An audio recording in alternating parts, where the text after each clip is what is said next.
Na festa, derramei vinho no chão. Foi só um pequeno acidente. Mas meu pai não se importou. A mão dele estalou no meu rosto antes mesmo que eu conseguisse pedir desculpas. Caí no chão. O sangue respingou no mármore, e a voz dele, mais alta que a música, sacudiu o salão. Garota inútil. Fora daqui. Todo mundo ficou parado. Menos meu irmão. Ele desviou o olhar. Levantei tremendo. Minha bochecha ardia. Mas meu orgulho queimava mais ainda. Eu não chorei. Eu não gritei. Apenas saí, com os saltos ecoando pelo corredor como tiros que ninguém se importou em ouvir. O ar lá fora estava gelado. As janelas do meu carro embaçaram enquanto eu dirigia em silêncio, com as mãos tremendo no volante. Quando cheguei em casa, tirei os saltos e os joguei no corredor. Peguei o celular. 53 chamadas perdidas. Nenhuma de preocupação. Todas para tentar me controlar. E foi ali, exatamente ali, que percebi, eu não tinha mais nada a perder. As pessoas dizem que legado é um presente. Na minha família, era uma arma. Os Jordans eram a realeza de Boston. Meu pai, Martin Jordan, dominava metade dos imóveis comerciais da cidade e agia como se fosse dono da outra metade. Meu irmão, Cole, seguiu seus passos à risca, inteligente, discreto e sempre calado quando mais importava. E eu? Eu era a filha mais nova que eles faziam questão de apresentar com um sorriso forçado no rosto e a mão firme no meu cotovelo, como se tivessem medo do que eu pudesse dizer. Aprendi desde cedo a não falar demais, a não ocupar espaço, a não cometer erros. Minha mãe morreu quando eu tinha 11 anos. Depois disso, a casa ficou mais fria do que o inverno. Meu pai ficou obcecado em transformar Cole numa figura pública e em controlar cada passo meu, minhas roupas, minha escola, o que eu dizia, tudo precisava refletir o nome Jordan. Eu era só isso, um reflexo. E quando esse reflexo não o agradava, ele quebrava. Mesmo assim, eu tentei. Baixei a cabeça. Tirei boas notas. Me formei na faculdade na primavera passada e consegui um emprego tranquilo numa ONG que ajuda adolescentes em situação de rua. Nada de luxo. Nada de escândalo. Mas, para meu pai, isso não era sucesso. Era fraqueza. Você recusou uma vaga na faculdade de Direito, ele disse, encarando minha carta de aceitação como se ela fosse uma ofensa pessoal. Quer ajudar as pessoas? Doe dinheiro. Não desperdice sua vida. Então, quando chegou o convite para a festa de gala anual da Fundação Jordan, eu hesitei. Sabia que não era bem-vinda da mesma forma que o Cole. Eu não fazia discursos, não cortava fitas, mas mesmo assim fui usando um vestido preto que tinha sido da minha mãe. Discreta, respeitosa. Só queria provar que podia estar ali sem causar problemas. A mansão estava cheia de lustres de cristal, talheres de prata impecáveis e pessoas com sobrenomes que abriam portas que o meu nunca abriria. Sorri para rostos que mal me encaravam. Ajudei a servir vinho quando os garçons se sobrecarregaram.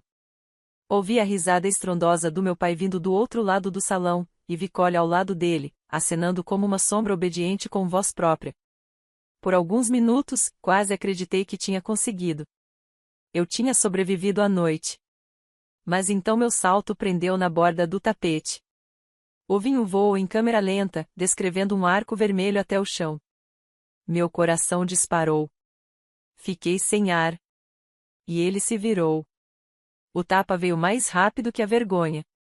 Mas a verdade é que a violência não começou com a mão dele. Começou anos antes, na forma como ele falava de mim quando pensava que eu não estava ouvindo. Cada vez que me chamava de fraca, frágil, descartável, o tapa só veio confirmar que ele sempre quis dizer aquilo. Ele só esperava o momento certo. O som do tapa foi mais alto que a música. Minha cabeça virou bruscamente. Tropecei para trás, a taça se espatifou debaixo dos meus pés, perdi o equilíbrio. Senti o gosto de sangue antes mesmo de perceber que estava sangrando. Meu lábio se rompeu contra os dentes. Um fio quente escorreu pelo meu queixo até o mármore branco. Por um instante, ninguém respirou. Os olhos estavam todos em mim. Alguns arregalados, em choque. Outros, apenas curiosos. Ninguém se mexeu. Ninguém disse uma palavra. Então a voz dele cortou o silêncio como uma faca. Garota inútil. Fora daqui. Ele não gritou como um pai. Gritou como um CEO demitindo um erro. Como se estivesse esperando há anos para dizer aquilo em público, só faltava o palco certo. A sala não protestou. Ninguém se mexeu. Ninguém estranhou. Era como se todos já tivessem visto aquilo antes. Como se fosse rotina. Minhas bochechas queimavam. Meu orgulho quebrou como um osso, mas eu não desmoronei. Virei-me para Cole. Ele ficou do outro lado do salão, paralisado, com um copo de uísque na mão mesmo que meu pai havia lhe entregue minutos antes, junto com um tapinha orgulhoso no ombro. Ele me olhou. Por um segundo. Depois desviou o olhar. Não com vergonha. Com silêncio. Um silêncio calculado. O tipo que escolhe a segurança no lugar da verdade. Ele não deu um passo. Não disse meu nome. E, de algum jeito, aquilo doeu mais que o tapa. Porque eu não queria que ele lutasse por mim. Eu só queria importar. O salão ainda brilhava atrás de mim quando saí. Os lustres zumbiam no teto. As conversas logo voltaram, murmurando sobre negócios, ações, férias, como se o que aconteceu tivesse sido apenas uma distração inconveniente, e não uma ferida aberta. Atravessei a entrada de cascalho com as mãos tremendo, os lábios partidos, os calcanhares arrastando nas pedras. O carro estava gelado quando entrei. Meus dedos tremeram ao tocar o volante. Eu não chorei. Não ali. Não naquele momento. Eu não daria isso a eles. O que eu senti não foi tristeza, foi como se lâminas de clareza cortassem anos de neblina. E, de repente, eu vi tudo. Os jantares em que eu era invisível. Os aniversários em que ganhei sermão, não afeto. A forma cuidadosa como me ensinaram a acreditar que eu devia ser grata por ser apenas tolerada. Eu achei que aquela festa podia ser um recomeço. Um passo em direção à cura. Mas, na verdade, foi o golpe final. Dirigi para casa em silêncio, com a neve caindo como cinzas do lado de fora.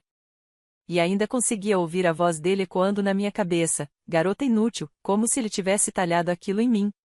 Pressionei os dedos contra os lábios e fiz uma careta. O sangue já havia secado, mas a ardência continuava. Quando entrei no meu apartamento, joguei o casaco na cadeira, tirei os saltos e acendi a luz. Meu celular acendeu junto.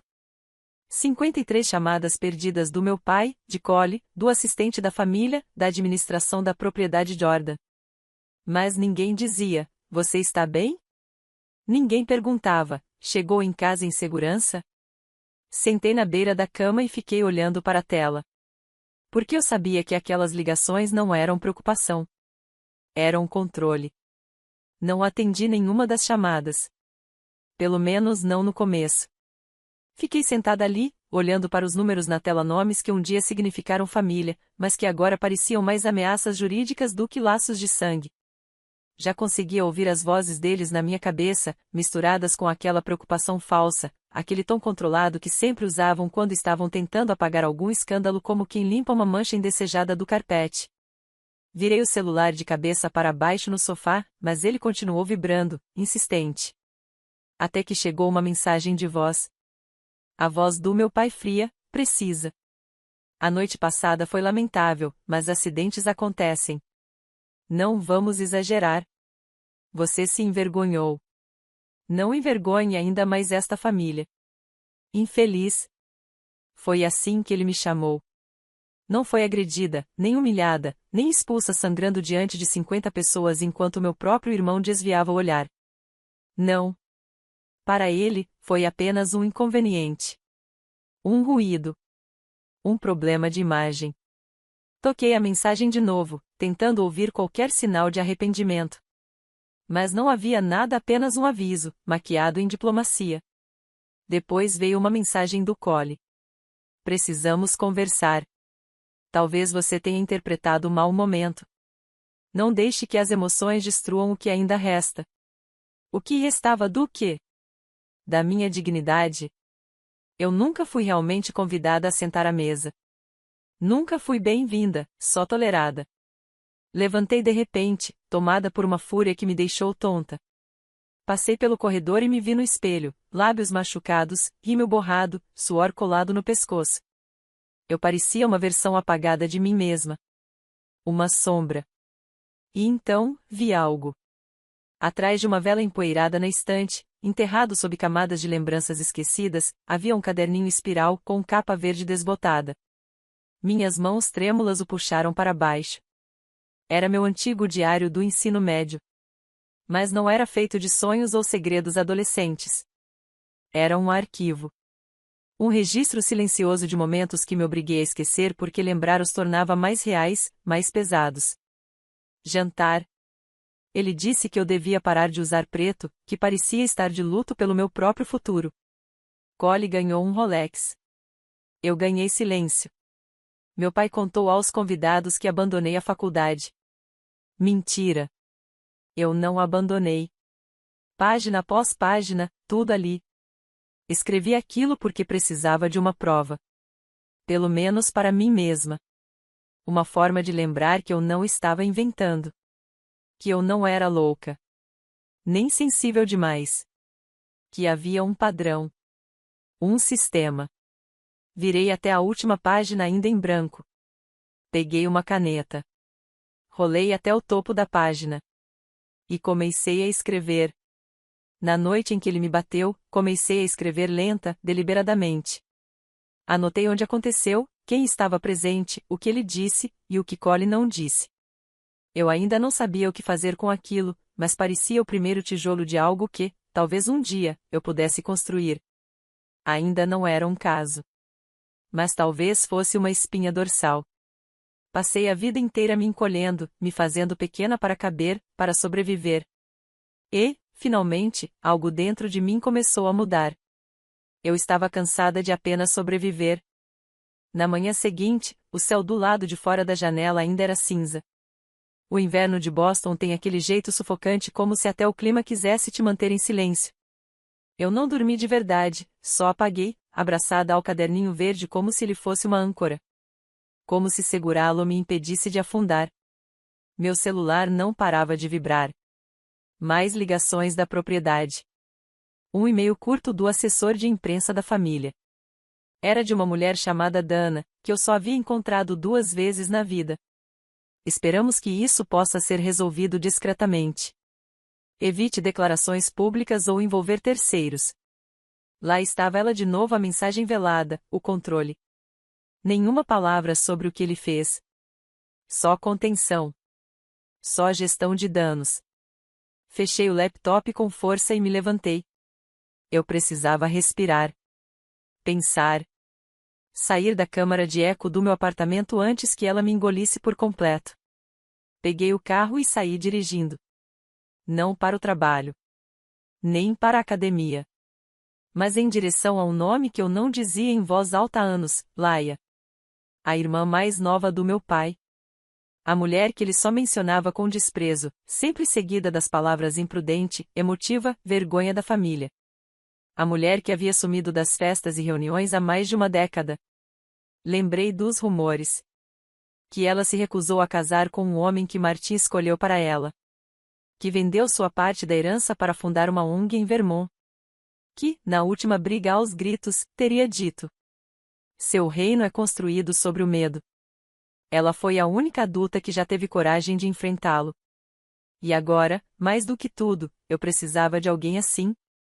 Ela morava numa tranquila casa de arenito marrom perto da Davis Square. A campainha ainda tinha o nome dela, Ellie Jordan. Meus dedos pairaram sobre o botão antes de apertá-lo. Uma longa pausa, então uma voz. Alô? É a Haley, respondi, com a voz embargada. Eu, não sei se devo subir. Ela abriu a porta sem dizer mais nada. O apartamento era quente, bagunçado, vivido. Livros empilhados por todos os cantos, fotos de cachorros, de montanhas, recortes antigos em molduras gastas. E ali estava ela, parada junto à janela, segurando uma caneca. Os mesmos cachos ruivos agora grisalhos. Os mesmos olhos penetrantes. O mesmo fogo silencioso na postura. Eu estava esperando por você, disse simplesmente. Desabei. Contei tudo. O tapa. O silêncio. As mensagens de voz. A pressão para ficar calada. Ela não vacilou. Nem piscou. Quando terminei, ela me serviu uma xícara de chá e falou: Sabe, seu pai também me bateu uma vez. Não com a mão, com as palavras. Repetidamente. Em público. Até eu começar a acreditar nele. Olhei para ela. O que você fez? Ela sorriu. Fui embora. Depois construí uma vida tão sólida que ele não conseguia abalar com nenhuma palavra. Ficamos em silêncio por um tempo. Então ela acrescentou: Eles querem o seu silêncio, Haley, porque a sua voz é a única coisa que eles não conseguem controlar. E, de repente, eu entendi. Eu não tinha vindo aqui para fugir. Tinha vindo para começar. Laia preparou um quarto de hóspedes para mim. Nada sofisticado, uma cama de solteiro, uma estante torta e vista para um beco. Mas foi o primeiro lugar onde me senti segura em dias. Ela não pediu que eu repetisse nada. Apenas me entregou um cobertor e disse, com firmeza: Amanhã a gente começa. Não perguntei o que ela queria dizer. Apenas assenti. Na manhã seguinte, o plano começou com café quente e uma impressora teimosa que travava a cada 3 páginas. Lai abriu uma caixa plástica de armazenamento, tirando pastas rotuladas com letras firmes, besteira jurídica do Martin Jordan. Lá dentro havia e-mails, cartas, documentos contábeis antigos, todos datados de anos atrás, mas todos mostrando o mesmo retrato: um homem obcecado por poder, manipulação e silêncio. Ele já fez isso antes, disse ela, folheando um relatório. Comigo. Com ex-funcionários. Com pelo menos um ex-sócio que, misteriosamente, fez um acordo antes do julgamento. Ela ergueu os olhos e me encarou. Você acha que aquele tapa foi pessoal? Engoli em seco. Ela balançou a cabeça. Não foi. Foi um padrão. Meu celular vibrou de novo, agora marcava 97 chamadas perdidas. A última mensagem de texto era curta, direta. Aviso final. Deixe isso para lá ou enfrente as consequências. MJ. Meu próprio pai agora se referia a si mesmo como uma marca. Não a pai. Nem a Martim. Apenas MJ. Mas aquilo não me assustava. Não mais. Em vez disso, algo dentro de mim se solidificou. Como se, finalmente, eu tivesse criado casca. Lai apontou para meu velho caderno verde. Esse é o seu núcleo, disse. Agora vamos construir ao redor dele. Horários, locais, testemunhas. Qualquer coisa que você lembrar, mesmo que tenha parecido pequena. E começamos. Anotamos a noite da gala.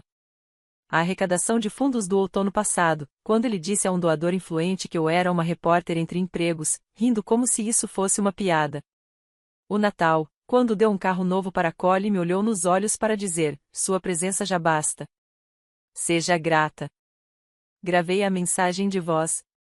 Salvei. Fiz backup. Laia me ensinou como criptografar arquivos, como escrever e-mails que não pudessem ser rastreados, como acessar registros públicos de todas as empresas registradas no nome do meu pai. À noite, espalhamos uma linha do tempo completa sobre a mesa de jantar dela. Tudo com datas, horários, fontes confirmadas. Ela me passou o laptop. Você precisa ver isso. Era uma planilha vazada. Transferências imobiliárias. Uma chamou minha atenção, uma propriedade à beira-mar em Cape Ann, transferida para um fundo offshore, 3 dias depois do baile. Uma mudança feita às pressas. Por medo. Ele estava escondendo ativos. Se preparando para o pior. Ele está com medo, murmurei. Laia assentiu. Eles sempre estão. Mas só quando percebem que você não é mais uma garotinha. Naquela noite, parei no corredor, em frente ao quarto de hóspedes. Havia uma foto emoldurada da Laia adolescente pendurada na parede. Mais nova, mais suave, mas com o mesmo brilho de rebeldia nos olhos. Fiquei olhando por um tempo, tentando encontrar aquilo em mim. Então virei para o espelho do corredor. Meu reflexo estava ferido. Cansado. Mas em pé. Peguei meu celular e digitei uma única mensagem para um velho professor de jornalismo que sempre admirei.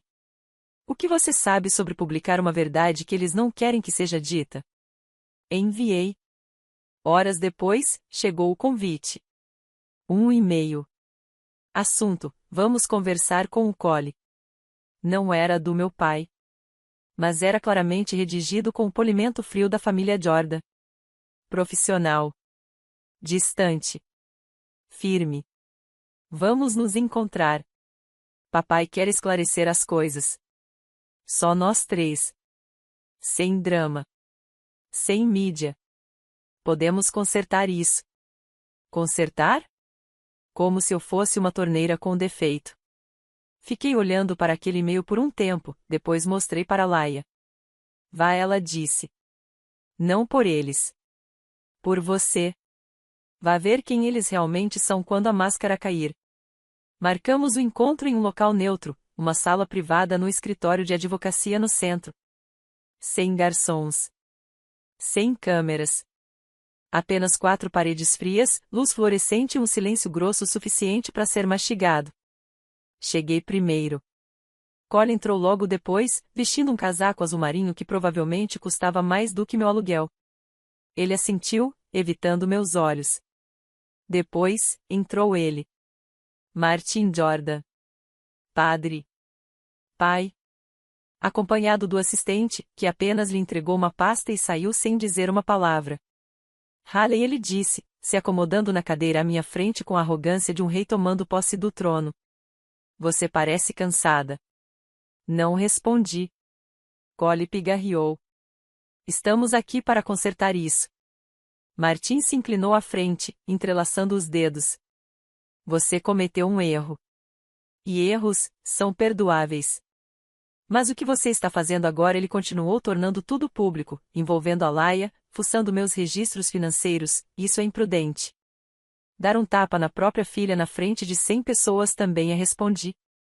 O maxilar dele se enrijeceu. Foi um momento de frustração. Você me chamou de inútil. Você me humilhou.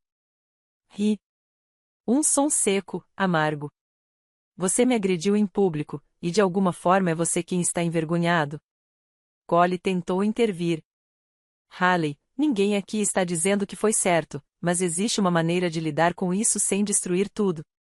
Não existe uma maneira limpa de lidar com abuso, Cole. Martin empurrou a pasta pela mesa até mim. Este é um acordo de confidencialidade. Assine, e seguimos em frente. Sua voz tinha aquele tom afável de quem acha que ainda manda. Assim, resolvemos tudo discretamente. Com dignidade. Dignidade. Ele usou essa palavra como se fosse um bem de luxo que podia comprar de volta. Não vou assinar nada, disse. E não vou ficar em silêncio. Os olhos dele se estreitaram. Você sabe que, se continuar com isso, nós vamos responder. Com ação legal. Com testemunhas de caráter. Documentos provando sua instabilidade. Cole olhou desconfortável. A gente não quer chegar a esse ponto. Virei para ele. Você deixaria ele bater na sua esposa? Ele hesitou. E na sua filha? Mais silêncio. Então por que é diferente quando sou eu? Ele abaixou os olhos. Sem resposta. Inclinei-me sobre a mesa. Você ficou lá. Viu quando eu sangrei. E agora está me pedindo para proteger o homem que fez isso? A voz de Martin desceu para um rosnado. Você sempre foi emocional. Exagerada. A Laia te ensinou isso. Essa rebelião termina agora. Levantei-me. Não. Ela começa agora. Ele também se levantou, exaltado. Você não é nada sem esta família. Olhei direto para ele. Então é hora de descobrir quem eu sou. Você acha que a Laia pode te proteger? Você vai voltar. Você sempre volta. Caminhei até a porta. Parei por um segundo. Você nunca me conheceu de verdade. E é exatamente por isso que achou que eu ficaria calada. Não bati a porta. Não precisava. O silêncio atrás de mim era mais alto do que qualquer coisa que eu pudesse ter dito. Lá fora, o céu estava cinzento. Meu fôlego saía em nuvens no ar gelado. Minhas mãos tremiam, mas não era de medo. Era de alívio. Eles tinham mostrado exatamente quem eram. Agora, eu era livre para mostrar ao mundo. Não voltei para casa depois da reunião. Fui direto para a casa da Laia. Assim que entrei, ela levantou os olhos do notebook e perguntou: "Está pronta para queimar tudo?" Eu assenti. E começamos. Tudo que havíamos reunido, gravações, mensagens de voz, páginas antigas do meu diário, a transferência repentina de bens, estava catalogado, datado, e salvo em 3 unidades criptografadas. Laia cuidou da parte técnica. Eu cuidei da voz. Naquela noite, escrevi a verdade.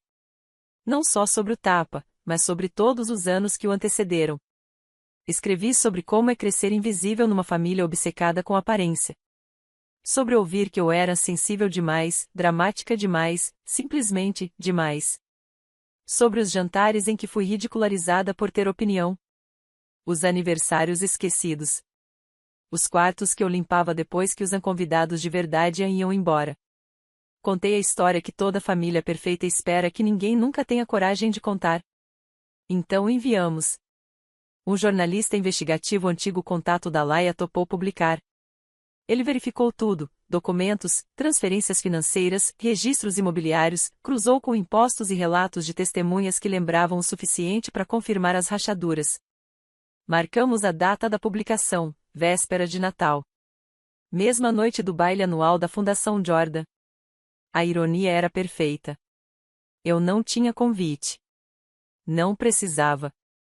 O evento era num hotel no topo da colina, salão de vidro e ouro, onde os ricos brindavam por fingirem se importar. Usei um casaco preto simples e entrei no saguão como se fosse parte daquilo porque, de certa forma, eu era. Não do mundo deles, mas da verdade. Lá dentro, lustres pendiam do teto, garçons deslizavam com bandejas de champanhe, risadas e cristais tilintando, tudo exatamente como na noite do tapa. Só que dessa vez, quem segurava o fósforo era eu. Do outro lado do salão, vi Martin Jordan no palco, discursando sobre dignidade e valores familiares. Câmeras piscando. Palmas. Sorrisos ensaiados. Exatamente às 20 horas, os celulares começaram a vibrar. 1, depois 5, depois dezenas. As telas se iluminaram com alertas de notícia urgente. Império da família Jordan sob investigação. Denúncias de abuso e irregularidades financeiras vêm à tona. The Boston Standard. O artigo caiu como uma bomba. Nomes, datas, documentos, áudios, até a mensagem de voz estava lá. Não envergonhe ainda mais esta família. A sala pareceu oscilar. Sussurros surgiram como uma onda. Um doador se levantou e saiu. Depois outro. A voz de Martin falhou. Olhou para a assistente, que já estava pálida, discando um número com mãos trêmulas. Cole estava perto da cortina lateral, mãos cerradas, maxilar travado. Foi então que Martin explodiu. Isso é uma campanha de difamação. Ela é instável, vingativa. Mas os microfones ainda estavam ligados. As câmeras ainda estavam gravando. Pela primeira vez, o mundo viu o que eu sempre vi. Não esperei pelo desfecho. Virei-me e saí. O casaco me envolvia. Meu coração batia como um trovão. Lá fora, o ar da noite era cortante, gelado, mas, pela primeira vez em anos, ele não me feria. Me fortalecia. Meu telefone vibrou no bolso. Mensagens de desconhecidos, antigos colegas, e de mulheres que eu nunca havia conhecido. Obrigada por falar. Achei que era só comigo. Você me fez sentir menos sozinha. Martin construiu o império dele com silêncio.